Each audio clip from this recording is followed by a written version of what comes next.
আল্লাহ রাব্বুল আলামিন ফেরেশতাদেরকে বলবেন, ওরে ফেরেশতারা, আমার বান্দার আমলনামা কেন বন্ধ করলে? ফেরেশতারা বলবে, প্রভু গো, আপনার বান্দা তো ইবাদত করে না, কিভাবে আমরা আমলনামা লিখব? আল্লাহ রাব্বুল আলামিন বলবেন, ওরে ফেরেশতারা, তোমরা কি দেখো নাই আমার বান্দা যৌবনকালে লম্বা লম্বা সাজদা দিয়েছে, শেষ রাত্রে তাহাজ্জুদের নামাজ পড়েছে, মানুষের খেদমত করেছে, বৃদ্ধ হয়ে যাওয়ার কারণে আজকে আমি আল্লাহর ইবাদত করতে পারে নাই।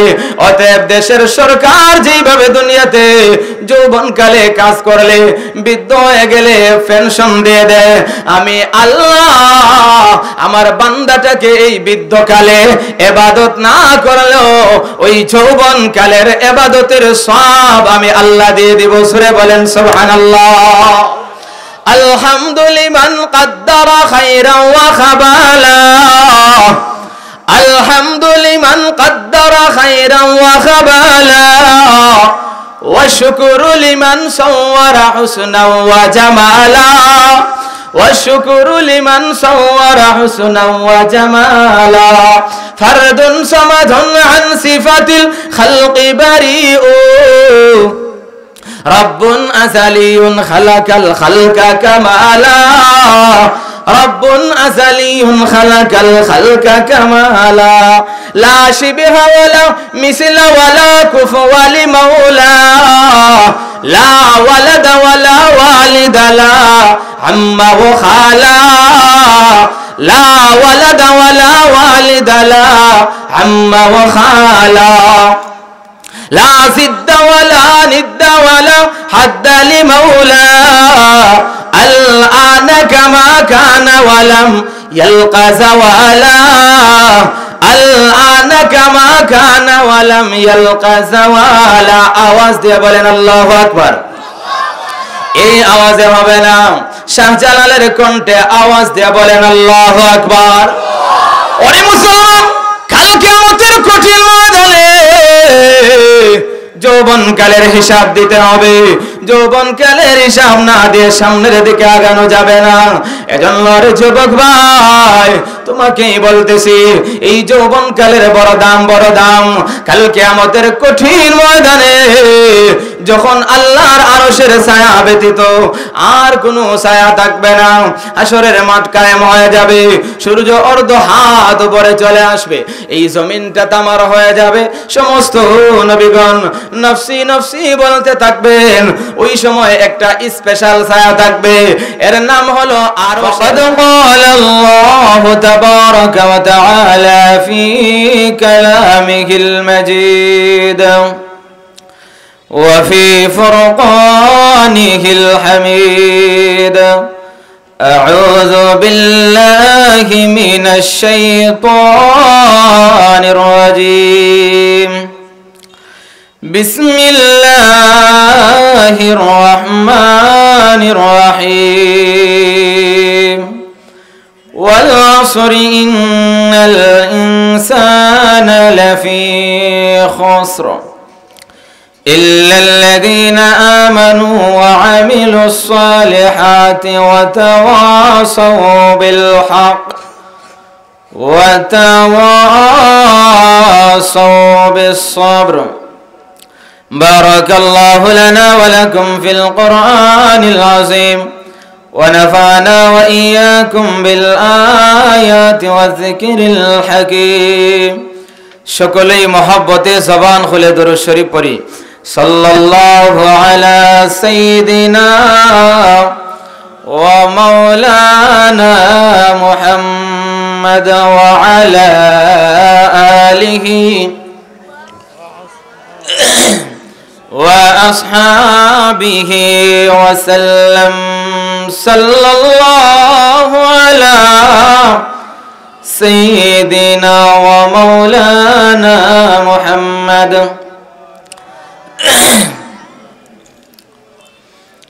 तकबीर में कलमा में नमाज़ों में अज़ा में, तकबीर में कलमा में नमाज़ों में अज़ा में, है नाम इलाही से मिला नाम मोहम्मद, है नाम इलाही से मिला नाम मोहम्मद। रुखसार से बुरका का दरा पर्दा उठा दो, लिल्लाही मुझे हुस्न खुदा धादे दिखा दो, लिल्लाही मुझे हुस्न खुदा दादे दिखा दो। ऐ बहर करम सदका हुसैन बिन अली का, प्यासा हो मुझे शरबत दीदार पिला दो, प्यासा हो मुझे शरबत दीदार पिला दो। मैं दूर हो मजबूर हो सैयद आलम, दीदार दिखाते नहीं आवाज सुना दो, दीदार दिखाते नहीं आवाज सुना दो।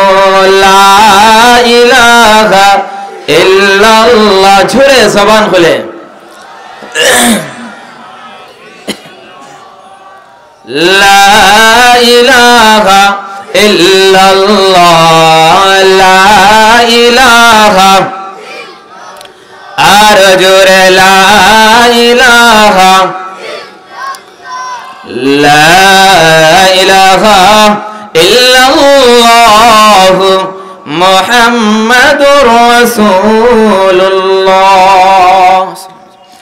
সিদ্দিক আলী ইন্টারন্যাশনাল মাদ্রাসার উদ্যোগে আয়োজিত আজকের ইসলামী মহাসম্মেলনের চলমান অধিবেশনের অত্যন্ত শ্রদ্ধাভাজন সভাপতি, জাতির ধারক বাহক, জাতির কর্ণধার হযরত উলামায়ে কেরাম, মুরব্বিয়ানে আযম, বিশেষ করে যুগে যুগে ইতিহাস পরিবর্তনকারী আমার প্রাণপ্রিয় নওজোয়ান ভাইরা, পর্দার অন্তরালে অবস্থানরত অত্যন্ত শ্রদ্ধা মা ও বোনেরা, আসুন সকলে মিলে মহান আল্লাহ রাব্বুল আলামিনের দরবারে কালিমাতুশ শুকর আদায় করি, যিনি আমাদেরকে আজকের এই রহমতি বরকতি মাগফিরাতি শামিয়ানার নিচে আসার বসার সুযোগ করে দিয়েছেন। এজন্য সকলে দিল থেকে কালিমাতুশ শুকর আদায় করি, বলি আলহামদুলিল্লাহ। সবাই মহব্বতে বলি সুবহানাল্লাহ। সকলেই গুনাহ মাফের নিয়তে, ঈমান বাড়ার নিয়তে আকাশের দিকে একটা আঙ্গুল তুলে বলি আল্লাহু আকবার। আর জোরে আওয়াজ দিয়ে বলি আল্লাহু আকবার। আল্লাহু আকবার বললে ঈমানের পাওয়ার বাড়ে, বলি আল্লাহু আকবার। আল্লাহু আকবার বললে নাস্তিক মুরতাদদের কলিজায় কম্পন শুরু হয়, বলে আল্লাহু আকবার। ও মুসলমান, আল্লাহু আকবার এটা মুসলমানদের একমাত্র হাতিয়ার, কথা বলেন ঠিক কিনা? মুসলমানরা যখন আল্লাহু আকবারের স্লোগান দিয়ে, নারে তাকবীরের স্লোগান দিয়ে সামনের দিকে অগ্রসর হবে, বেঈমান কাফির এবং নাস্তিক মুরতাদেরা তখন পরাজিত হতে বাধ্য হবে, কথা বলেন ঠিক কিনা? আমাদের জবান দিয়েছেন কে? আর জোরে আওয়াজ দিয়ে বলেন হায়াতের মালিক কে? মউতের মালিক কে? তাহলে আবারও জোরে সুরে আওয়াজ দিয়ে সবাই বলে আল্লাহু আকবার। এই আওয়াজে হবে না, এমন ভাবে আওয়াজ দিতে হবে যেই আওয়াজটুকু একেবারে আমেরিকার ওই হোয়াইট হাউস পর্যন্ত গিয়ে পৌঁছে দুই হাত তুলা দিয়ে সবাই বলে আল্লাহু আকবার। যারা পিছনে দাঁড়ানো সবাই বসে যান, সামনের দিকে চলে আসেন আর বলে আল্লাহু আকবার। আল্লাহু আকবারের স্লোগান দিয়ে সকলেই সামনের দিকে এসে যান, আল্লাহু আকবার। আমরা আজকের মাহফিলে কাকে খুশি করার জন্য আসছি? যদি আল্লাহকে খুশি করার জন্য আসি তাহলে বসে যাই। পিছনে যেই সমস্ত ভাইরা দাঁড়ানো, মেহেরবানি করে বসেন, অন্য ভাইকে বসার সুযোগ করে দেন। এটা ইসলামী মাহফিল, কোরআনের মাহফিল, কথা বলেন ঠিক কিনা? ও মুসলমান, আজকে আমরা এমন একটি সময়ে কথা বলতে যাচ্ছি যেই সময় সারা বিশ্বের মধ্যে বেঈমান কাফেররা, নাস্তিক মুরতাদেরা এই পৃথিবী থেকে ঈমান এবং ইসলাম মুছে দেওয়ার জন্য তারা নানান ষড়যন্ত্র চালিয়ে যাচ্ছে, কথা বলেন ঠিক কিনা? অপর দিক থেকে একদল আমার আপনার নবী বিশ্ব নবী মুহাম্মদুর রাসূলুল্লাহ সাল্লাল্লাহু আলাইহি ওয়াসাল্লামের খতমে নবুয়তের মঞ্চকে নিয়ে টানা হেসরা করতেছে, কথা বলেন ঠিক কিনা? ওই মির্জা গোলাম আহমদ কাদিয়ানীর অনুসারী আহমদিয়া মুসলিম জামাত নামে যারা আমাদের নবীকে শেষ নবী মানে না, এরা মুসলমান হতে পারে না, কথা বলেন ঠিক কিনা? আমি আপনাদেরকে জিজ্ঞাসা করতে চাই, আমাদের নবী শেষ নবী, এতে কোনো সন্দেহ আছে? কোনো সন্দেহ নাই, কারণ আমাদের নবী সর্বশেষ নবী। খতমে নবুয়ত, আমি বলবো খতমে নবুয়ত, আপনারা সবাই আওয়াজ দিয়ে নবীজির মহব্বতে বলবেন জিন্দাবাদ। খতমে নবুয়ত, তাজদারে খতমে নবুয়ত, খতমে নবুয়ত জিন্দাবাদ, খতমে নবুয়ত জিন্দাবাদ, খতমে নবুয়ত জিন্দাবাদ, খতমে নবুয়ত আরো জোরে, খতমে নবুয়ত জিন্দাবাদ। जिसमें मैं जब तक जान रहे ए तेरा ईमान रहे, जिसमें मैं जब तक जान रहे ए तेरा ईमान रहे, सदा रहे तुझको याद खत्म नबूवत, आरो जोरे खत्म नबूवत, खत्म नबूवत है ईमान, खत्म नबूवत दिन की जान, खत्म नबूवत है ईमान, खत्म नबूवत दिन की जान। ए इस्लाम की बुनियाद है, खत्म नबूवत जिंदाबाद। आरो जोरे आवाज दे बोलें खत्म नबूवत, खत्म नबूवत जिंदाबाद, खत्म नबूवत जिंदाबाद। उससे करेगा जो इनकार ओ इस्लाम का है गद्दार, ठीक ना? उससे करेगा जो इनकार ओ इस्लाम का है गद्दार। खत्म नबूवत जिंदाबाद, खत्म नबूवत जिंदाबाद। সবাই দুইটা হাত তুলে তাজদারে খতমে নবুয়ত, তাজদারে খতমে নবুয়ত, খতমে নবুয়ত, নারে তাকবীর, দ্বীন ইসলাম। আল্লাহ পাক আমাদের সবাইকে কবুল করেন, জোরে বলে আমিন। মুআজ্জাদ হাদিরিন, আমি আপনাদের সামনে কালামুল্লাহ শরীফ থেকে ছোট্ট একখানা সূরা তেলাওয়াত করেছি। আপনাদের সামনে এই সূরাকে সামনে রেখে কিছু কথা বলার চেষ্টা করব। আল্লাহ পাক যেন আমাকে ইখলাসের সাথে বলার, আপনাদেরকে আমলের নিয়তে শোনার তৌফিক দান করেন, সকলে বলে আমিন। আমি যে সূরা আপনাদের সামনে তেলাওয়াত করেছি, এই সূরার নাম হলো সূরা আসর। আমার তো মনে হয় এখানে এমন কোন মানুষ নাই যে সূরা আসর তিলাওয়াত জানে না, কথা বলেন ঠিক কিনা?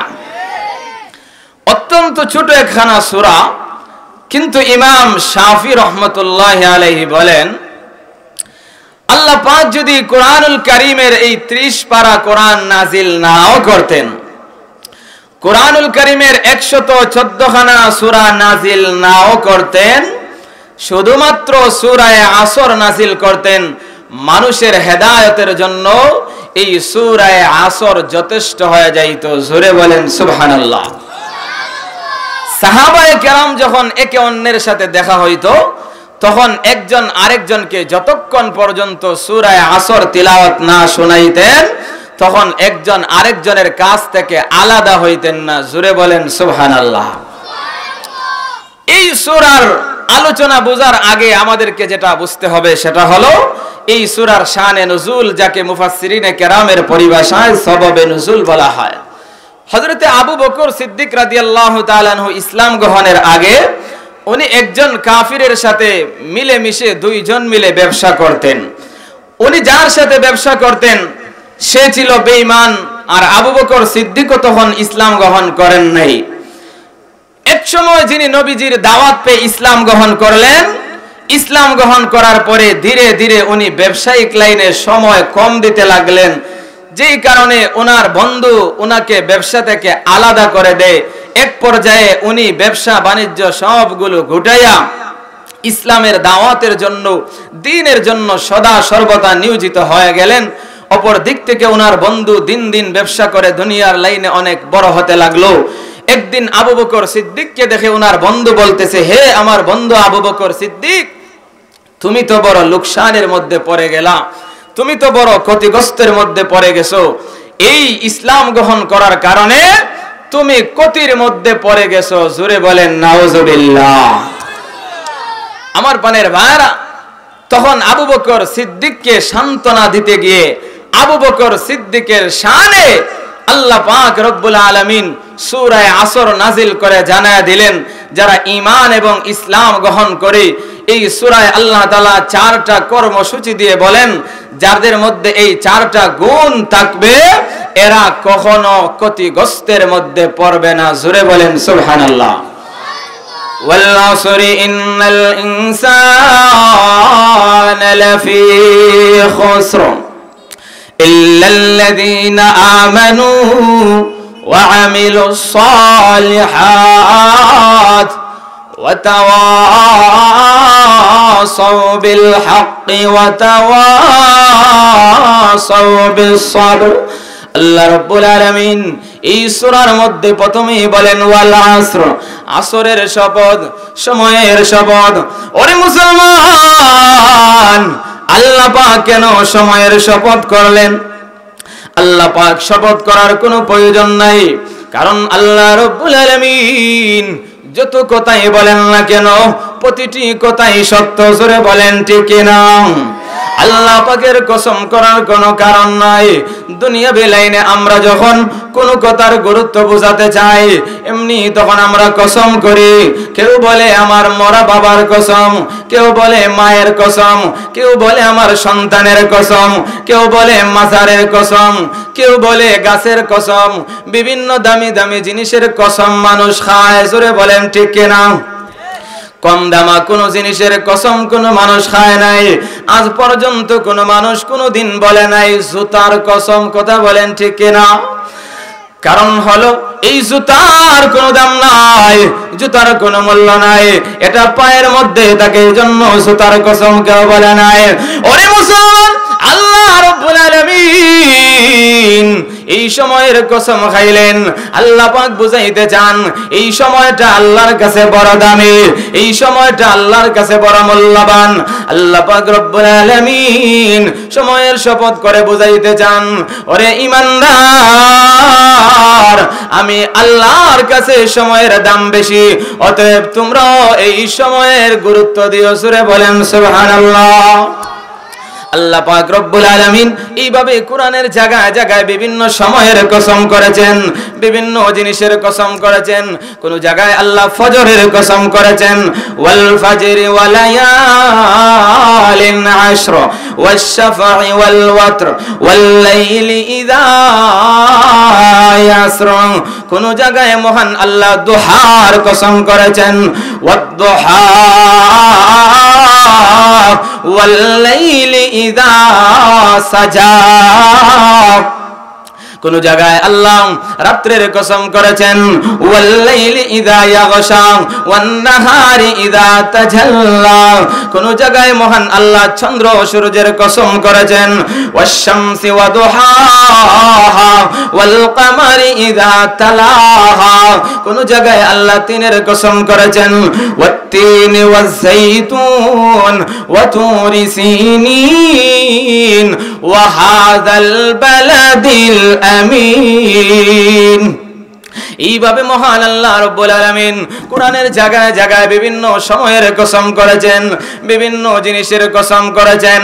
ওরে মুসলমান, আল্লাহ রাব্বুল আলামিন যেই জিনিসের কসম করেন, যেই সময়ের কসম করেন, এই সময়ের কসম করে মহান আল্লাহ দুনিয়ার মানুষদেরকে জানাইতে চান, ওরে ঈমানদার, আমি আল্লাহর কাছে এই জিনিসটা বড় দামি, এই জন্য আমি আল্লাহ কসম খেয়ে বললাম যেন তোমাদের ওই বিষয়টা অন্তরে গেঁথে যায়। দুনিয়ার মানুষ কসম করে কোনো কথা বললে মানুষেরা সহজেই বিশ্বাস করে, এই জন্য আল্লাহ বলেন ওয়াল আসর, আসরের সময়ের কসম, আসরের কসম, সময়ের কসম, সময়ের কসম আল্লাহ রাব্বুল আলামিন করেছেন। এই সময় একটা দামি, একটা মূল্যবান সম্পদ, কারণ এই সময়ের সাথে আমাদের অনেক ইবাদতের সম্পর্ক, সময়ের সাথে নামাজের সম্পর্ক। ওরে মুসলমান, লক্ষ্য করে দেখেন, আল্লাহ পাক রব্বুল আলামিন আমাদের উপর নামাজ ফরজ করেছেন যথা সময়ে না, যে কোনো সময়, নির্দিষ্ট সময়।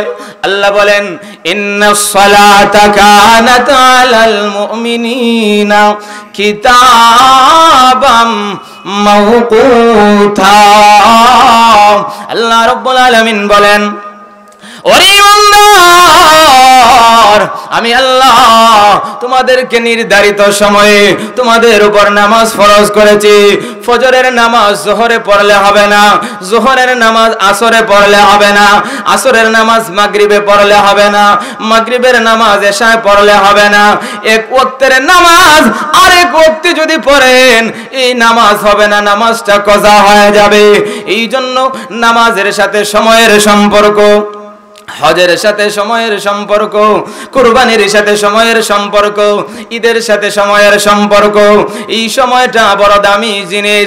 ওরে মুসলমান, শুধু তাই নয়, মানব জীবনে, মুমিনের ইসলামিক জীবনে, মানুষের জীবনে সময়টা বড় দামি। শুধু দামি নয়, বরং সময় হলো আল্লাহর পক্ষ থেকে একটা বিরাট বড় নেয়ামত। জোরে বলেন সুবহানাল্লাহ। আল্লাহর নবী বলেন ইগতানিম খামসান ক্বাবলা খামসিন, শাবাবাকা ক্বাবলা হারামিক, ওয়া সিহহাতাকা ক্বাবলা সুকমিক, ওয়া গিনাআকা ক্বাবলা ফাকরিক, ওয়া ফারাগাকা ক্বাবলা শুগলিক, ওয়া হায়াতাকা ক্বাবলা মাউতিক। আল্লাহর নবী বলেন, ওরে উম্মত, পাঁচটা জিনিস আসার আগে আগে অপর পাঁচটা জিনিসের কদর করো। এক নাম্বার হলো যৌবনকালের কদর করো, বৃদ্ধ হওয়ার আগে আগে। দুই নাম্বার হলো অবসর সময়ের কদর করো, অবসর সময়ের কদর করো, ব্যস্ততা আসার আগে আগে।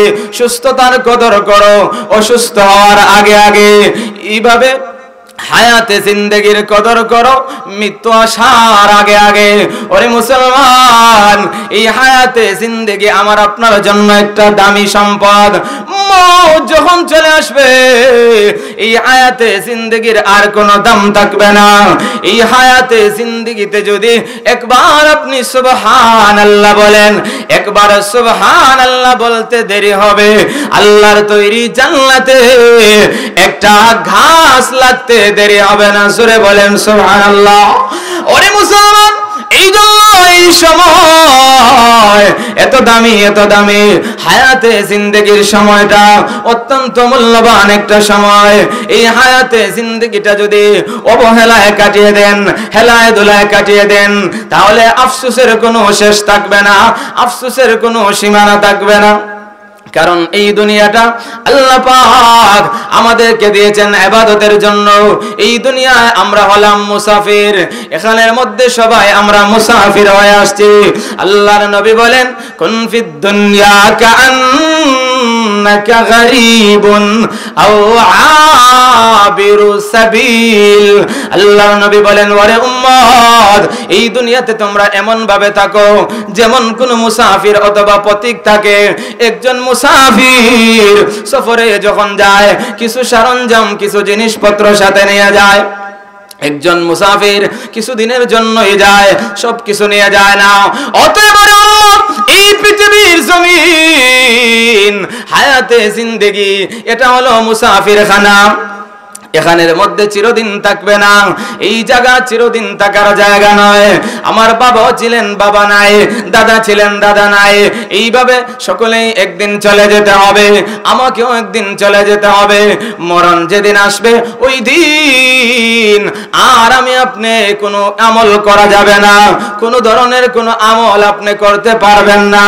হায়াত যখন শেষ হয়ে যাবে, তখন আমার আপনার জিন্দেগির কোনো দাম থাকবে না। জোরে বলেন ঠিক কিনা? এজন্য কবি চমৎকার বলেন, মৌত জিস দিন আ গয়ে मुर्दा की हालत क्या हुई, मौत जिस दिन आ गई मुर्दा की हालत क्या हुई, रूह तन से उड़ गई मुर्दा की हालत क्या हुई। कैसे कैसे ताजदारा बादशाह चल बसे, ओ हसीना बाला खाना शान शौकत क्या हुई। कुजा कारुन कुजा फिरौन कुजा नमरूद शुद हमान, कुजा शौकत शहनशाह कुजा तख्ते सुलाइमान। আল্লাহর বান্দা বলেন, ও পৃথিবীর মানুষেরা, এই পৃথিবী চিরদিন থাকার জায়গা নয়। এখানের মধ্যে যত বড়ই ক্ষমতাবান তুমি হও না কেন, যত বড়ই শক্তিশালী হও না কেন, একদিন তোমাকে চলে যাইতে হবে। ফেরাউন, নমরুদ, সাদ্দাদ সকলেই চলে গেছে। অতএব যত বড় পরাশক্তি তুমি হও না কেন, তোমাকেও একদিন দুনিয়া ছেড়ে চলে যাইতে হবে। সূরা বলেন ঠিক কিনা? ওরে মুসলমান, এই হায়াত জিন্দেগি এত মূল্যবান, এত মূল্যবান। কাল কিয়ামতের কঠিন ময়দানে আল্লাহর নবী বলেন, আমাদেরকে 5টা প্রশ্ন করা হবে। 5টা প্রশ্নের উত্তর না দেওয়া পর্যন্ত সামনের দিকে একটা কদম বাড়ানো যাবে না। আল্লাহর নবী বলেন, لا تزول قدم ابن آدم حتى يسأل عن 5: عن عمره فيما أفناه، وعن شبابه فيما أبلاه، وعن ماله من أين اكتسبه وفيما أنفقه، وماذا علم فيما عمل। আল্লাহর নবী বলেন, ওরে কাল কিয়ামতের কঠিন ময়দানে 5টা প্রশ্নের জবাব না দেওয়া পর্যন্ত একটা মানুষও সামনের দিকে আগাইতে পারবে না। 1 নাম্বার প্রশ্ন হলো, বান্দারে আন উমরিহি ফিমা আফনা, আমি আল্লাহ তোমাকে হায়াতে জিন্দেগি দিয়েছিলাম। ওরে বান্দা, ওই হায়াতে জিন্দেগির সময়টা কিভাবে ব্যয় করেছো এর হিসাব দিতে হবে। 2 নাম্বার হলো, ওরে বান্দা, এই হায়াতে জিন্দেগির মধ্যে আমি আল্লাহ একটা কাল দিয়েছিলাম, ওই কালের নাম হলো যৌবনকাল। যৌবনকাল যাকে আরবিতে শাবাব বলা হয়, ইংরেজিতে বলা হয় ইয়াং। এই যৌবনকাল আমি আল্লাহ তোমাকে দিয়েছিলাম। আরে বান্দা, এই যৌবনকাল কোন রাস্তায় তুমি ব্যয় করেছো? কারণ যৌবনকাল এটা অত্যন্ত দামি একটা কাল। হায়াতে জিন্দেগির মধ্যে যৌবনকালটা হলো বড় দামি, বড় মূল্যবান। এই যৌবনকালে যদি আল্লাহর কোন বান্দা বান্দি একবার আমার আল্লাহকে ডাক দে, আল্লাহ বলেন আমি আমার ওই বান্দা বান্দির ডাকে 70 বার সাড়া দেই। সূরা বলেন সুবহানাল্লাহ। ওরে মুসলমান, শুধু তাই নয়, যৌবনকালে যদি আল্লাহর কোন বান্দা বান্দি ইবাদত বন্দেগী করে, বৃদ্ধ হয়ে গেলে যখন আর ইবাদত বন্দেগী করতে পারবে না, এমনি ফেরেশতারা আমলনামা লেখা বন্ধ করে দিবে। আল্লাহ রাব্বুল আলামিন ফেরেশতাদেরকে বলবেন, ওরে ফেরেশতারা, আমার বান্দার আমলনামা কেন বন্ধ করলে? ফেরেশতারা বলবে, প্রভু গো, আপনার বান্দা তো ইবাদত করে না, কিভাবে আমরা আমলনামা লিখব? আল্লাহ রাব্বুল আলামিন বলবেন, ওরে ফেরেশতারা, তোমরা কি দেখো নাই আমার বান্দা যৌবনকালে লম্বা লম্বা সাজদা দিয়েছে, শেষ রাত্রে তাহাজ্জুদের নামাজ পড়েছে, মানুষের খেদমত করেছে। বৃদ্ধ হয়ে যাওয়ার কারণে আজকে আমি আল্লাহর ইবাদত করতে পারে নাই। অতএব দেশের সরকার যেইভাবে দুনিয়াতে যৌবনকালে কাজ করলে বৃদ্ধ হয়ে গেলে পেনশন দিয়ে দেয়, আমি আল্লাহ আমার বান্দাটাকে এই বৃদ্ধকালে ইবাদত না করলেও ওই যৌবনকালের ইবাদতের সওয়াব আমি আল্লাহ দিয়ে দিব। সূরা বলেন সুবহানাল্লাহ। আলহামদুলিমান কদ্দারা খায়রান ওয়া খাবালা, আলহামদুলিমান কদ্দারা খায়রান ওয়া খাবালা, ওয়া শুকরু লিমান সাওয়ারা হুসনান ওয়া জামালা, والشكر لمن صور حسنا وجمالا فرد صمد عن صفة الخلق بريء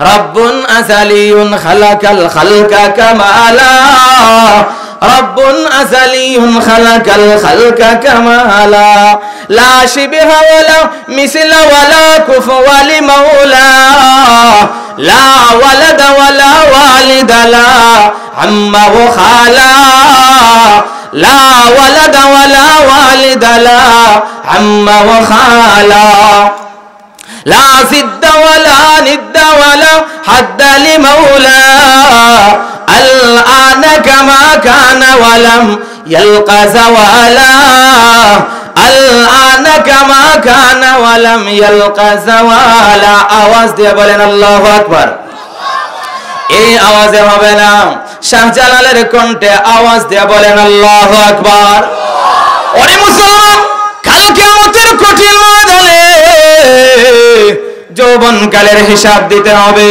যৌবনকালের হিসাব না দিয়ে সামনের দিকে আগানো যাবে না এজন্য রে যুবক ভাই তোমাকেই বলতেছি এই যৌবনকালের বড় দাম কাল কিয়ামতের কঠিন ময়দানে যখন আল্লাহর আরশের ছায়া ব্যতীত আর কোনো ছায়া থাকবে না হাসরের মাঠ কায়েম হয়ে যাবে সূর্য অর্ধ হাত উপরে চলে আসবে এই জমিনটা তামার হয়ে যাবে সমস্ত নবীগণ নফসি নফসি বলতে থাকবেন ওই সময় একটা স্পেশাল ছায়া থাকবে এর নাম হলো আরশের ছায়া জোরে বলেন কিসের ছায়া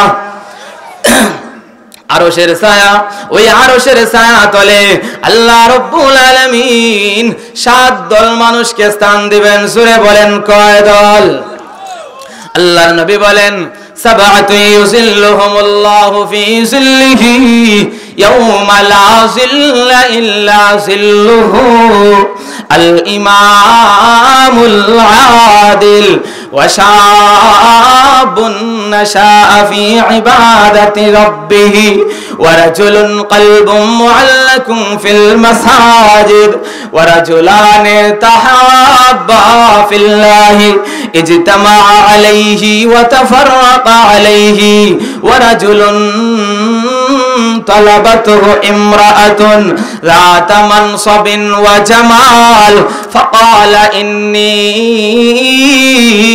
أخاف الله رب العالمين ورجل تصدق أخفى حتى لا تعلم شماله ما تنفق يمينه ورجل ذكر الله خاليا ففازت عينا سرمن عادل ন্যায় ইনসাফগার বাচ্চা 2 নাম্বার হলো ওয়াশাবুন নাশা ফি ইবাদাতি রাব্বি ওরে যুবক যারা যৌবনকালে আল্লাহর ইবাদত বندگی করেছে যে সমস্ত যুবক যৌবনের তাড়নায় গুনাহ করে নাই যৌবনের তাড়নায় মহিলাদেরকে মেয়েদেরকে রাস্তায় অ্যাক্সিডেন্ট করে নাই যে সমস্ত যুবক যৌবনের তাড়নায় মদ গাঁজা ইয়াবা বাবা ফেনসিডিল সেবন করে নাই যে সমস্ত যুবক যৌবনের তাড়নায় মানুষের উপর জুলুম করে নাই মানুষের উপর অত্যাচার করে নাই বরং যে সমস্ত যুবক আল্লাহর ভয় তার অন্তরে ঢুকাইয়া একমাত্র আল্লাহর ইবাদত বندگی করেছিল ওই সমস্ত যুবকদেরকে কাল কিয়ামতের কঠিন ময়দানে আল্লাহ পাক তার আরশের ছায়া তলে জায়গা দিবেন জোরে বলেন সুবহানাল্লাহ ওই সমস্ত যুবক যারা যৌবনকালে আল্লাহর ইবাদত বندگی করে তাহলে যৌবনকালে ইবাদতের ধাম আসেনি না নাই এজন্য বলি যুবক ভাই এই যৌবন কাল হলো আমাদের জীবনের গুরুত্বপূর্ণ অধ্যায় কারণ যুগে যুগে ইতিহাস পরিবর্তন করেছে যুবকরাই এই যুবকরাই যুগে যুগে ইতিহাস পরিবর্তন করেছে ইসলামের বিজয় যুগে যুগে যুবকদের মাধ্যমেই হয়েছে যুগে যুগে যেই সমস্ত বিপ্লব ঘটেছে যুবকদের মাধ্যমে হয়েছে কথা বলেন ঠিক কিনা এজন্য কোন যুব সমাজ যদি চেষ্টা করে কোন যুব সমাজ যদি ইচ্ছা করে সমাজকে পরিবর্তন করার জন্য তাহলে যুবকরাই পারে একটা সমাজকে পরিবর্তন করে দিতে কথা বলেন ঠিক কিনা আমার পানের ভাইরা তাহলে হায়াতে জিন্দেগির এই সময়টা আমাদের জন্য অত্যন্ত দামি একটা সময়। আল্লাহ পাক এই হায়াতে জিন্দেগির দামি সময়ের যে মূল্য রয়েছে, যে গুরুত্ব রয়েছে, এটা বুঝাইতেই আল্লাহ তাআলা বলেন ওয়াল আসর, সময়ের শপথ। সময়ের শপথ আল্লাহ রাব্বুল আলামিন করেছেন। মুফাসসিরিনে কেরাম বলেন 2 নম্বর আসর দ্বারা উদ্দেশ্য হলো আসরের নামাজ, কারণ আসরের নামাজ হলো গুরুত্বপূর্ণ একটা নামাজ। আল্লাহ বলেন হাফিজু আলাস সালাওয়াত ওয়াস সালাতিল উস্তা। আল্লাহ রাব্বুল আলামিন বলেন ওরে ঈমানদার, ও আমার বান্দা বান্দিরা, সমস্ত নামাজের গুরুত্ব দাও, বিশেষ করে আসরের নামাজের। ওরে বান্দা, আসরের নামাজটা বড় দামি। কারণ হলো আল্লাহর নবী বলেন আসরের নামাজের সময় এই দুনিয়াতে ফেরেশতাদের ডিউটি বন্টন হয়।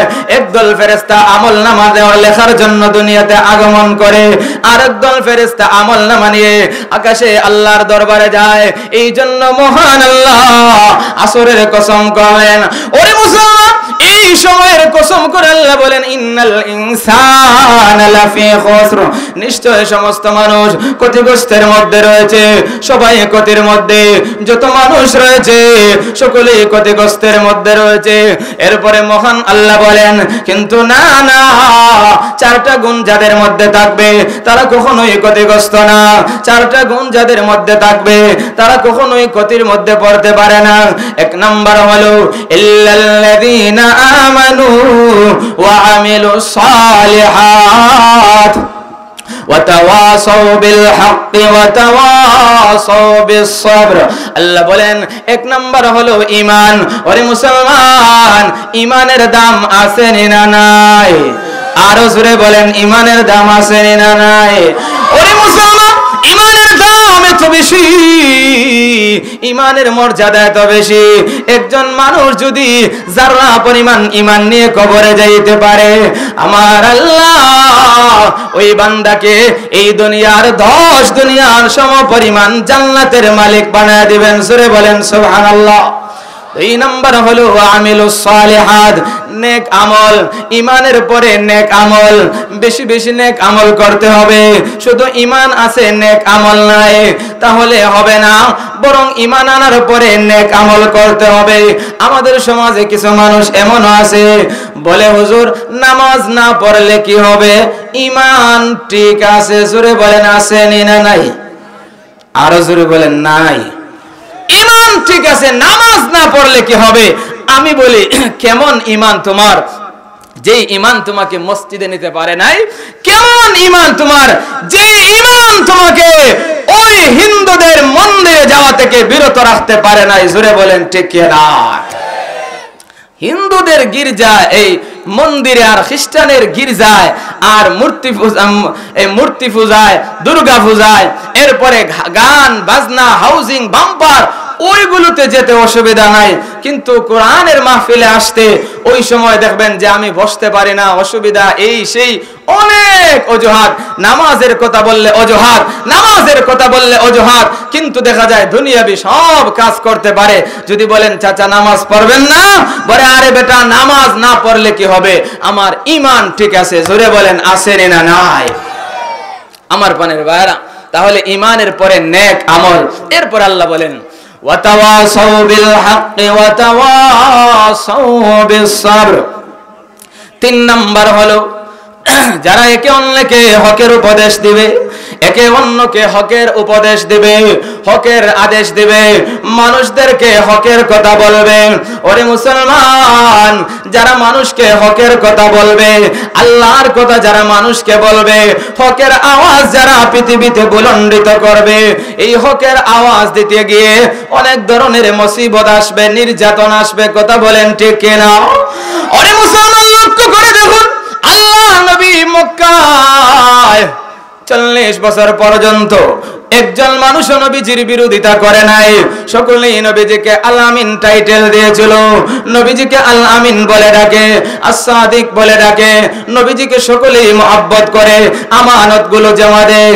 যেই মাত্র নবীজির উপর ওহী নাজিল হয়ে গেল, নবীজি নবুয়তি পাইলেন, নবুয়তি পাওয়ার পরে আল্লাহ রাব্বুল আলামিন আয়াত নাযিল করলেন, ওয়া আনযির আশীরাতাকাল আকরাবিন।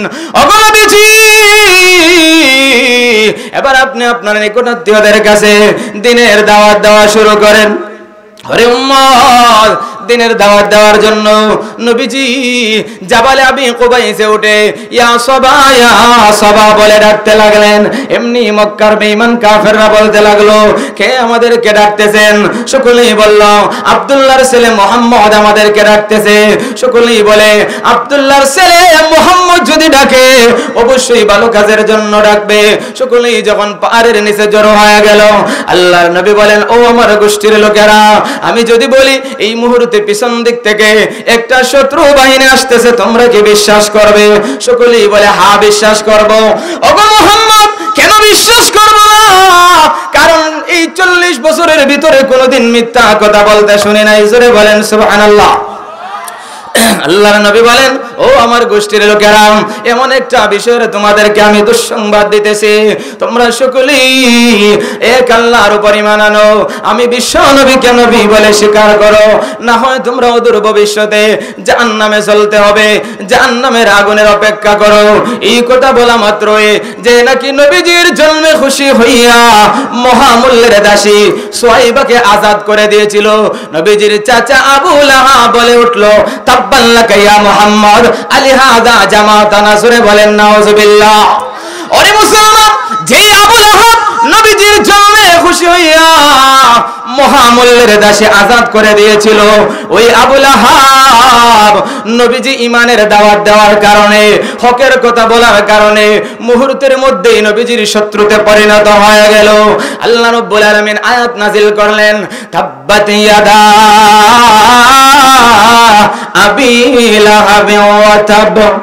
আল্লাহ বলেন, ওগো নবীজি, আপনি ধ্বংস হবেন না। আবু লাহাব ধ্বংস হোক, আবু লাহাবের 2 হাত, আবু লাহাবের স্ত্রী উম্মে জামিল ধ্বংস হোক, তার সন্তানাদি কোনো কাজে আসবে না। আমার পানের ভাইরা, নবীজি দ্বীনের দাওয়াত দেওয়া শুরু করলেন। মক্কার বেঈমান কাফেররা দ্বীনের দাওয়াতকে রুখে দেওয়ার জন্য বিভিন্ন ষড়যন্ত্র নির্যাতন শুরু করে দিল। নবীজির চাচা আবু তালিবের কাছে গিয়ে বলল, ওগো আবু তালিব, তোমার ভাতিজা মুহাম্মদ সে তো আমাদের বাপ দাদার ধর্মে চুনকালি লেপন করে দিয়েছে। ওগো আবু তালিব, তোমার ভাতিজা মুহাম্মদকে বলো তার উদ্দেশ্য কি? উদ্দেশ্য যদি হয় মক্কার বড় লিডার হবে, নির্বাচন লাগবে না, সবাই মিলে তাকে আমরা বড় লিডার বানায় দিব। উদ্দেশ্য যদি হয় মক্কার সুন্দরী রূপসী সুরসী নারীকে বিবাহ করবে, সবাই মিলে সুন্দরী নারীকে বিবাহ দেওয়া দিব। ওরে আবু তালিব, তোমার ভাতিজার উদ্দেশ্য যদি হয় মক্কার বড় ধনী হবে, সবাই মিলে ধনী বানায় দিব। এরপরও বলো তোমার ভাতিজাকে দ্বীনের দাওয়াত যেন